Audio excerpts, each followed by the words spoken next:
Mayong hapon kay hapon naman gyud ni no. Nanapod ko i-explain aning about aning herbal nga ginitawag na to nga tawa-tawa. Tawa-tawa ni ha, hinumdumig maayo tawa-tawa. Katong wala pa nakaila aning tawa-tawa mo ni tanawan ni maayo basig na mo'y makita diya. Kani nga klase sa sagbot usa kini ka herbal. Kabalo ba mo unsay tambal ani? Tambal ni sa dengue, UTI. Ha? Kamo diya gi pangkalintura or kuan ayan mo kumpiyansa. Kay no laga din mo ani, mukuha mo ani kailangan dala gamot. Dalag siya gamot. Nara ni sa tong palibot, makita ra niyo ni sa tong palibot.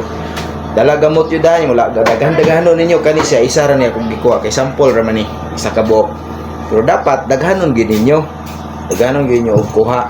Pagkahuman mo sabaw mo og lakabaso tama-tamaan po ninyo, inumon ninyo kada humagkaon, inumon ninyo ang iyahang sabaw.